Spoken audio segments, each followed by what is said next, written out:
back to MVA. So who are the main characters of The Whale Rider? It turns out there are a few.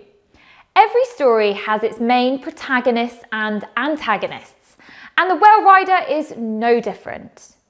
Protagonists are the heroes, driving the positive aspect of the story forwards, whilst our antagonists are the characters who strive against the protagonists, making their heroic journey more difficult. No pain, no gain. Our main protagonist is called Kahu, who's named after Kahutia Tarangu, the male founder of her tribe. The story follows her from birth up until she's about 8 years old. She's portrayed as bright and also stubborn, and has a special connection with the ocean, being able to communicate with whales.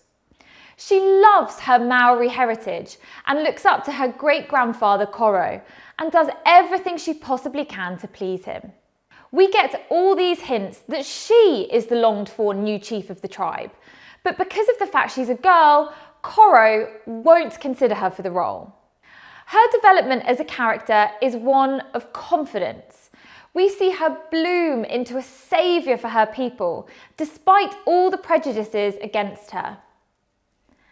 Our main antagonist could be seen as Koro Apurana, the great-grandfather.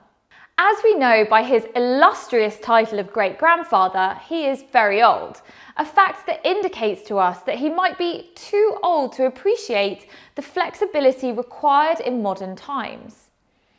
He too loves his Maori heritage and seeks to protect and defend it against the modern age. Maori culture developed independently for hundreds and hundreds of years before coming into contact with European cultures.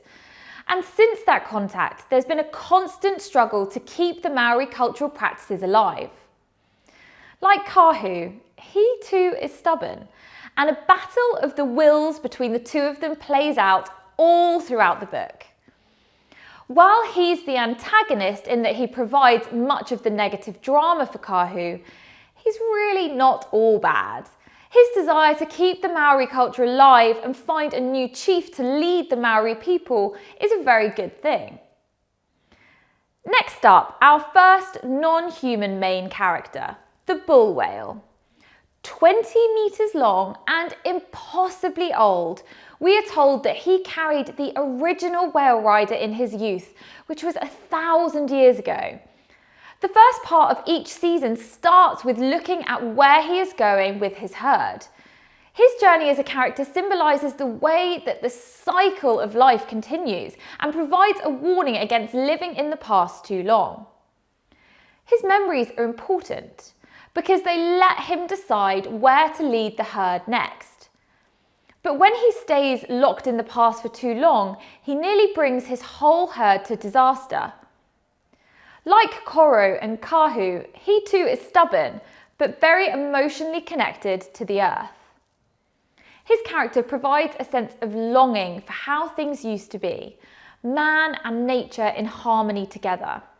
And also, by the end, a sense that this harmony can once again be found. These three characters all share traits with one another that make them suitable as leaders for their tribe. The drama of the story is getting them to see these traits in one another. I hope this has been helpful. I'm Kate with MVA. Thanks for watching.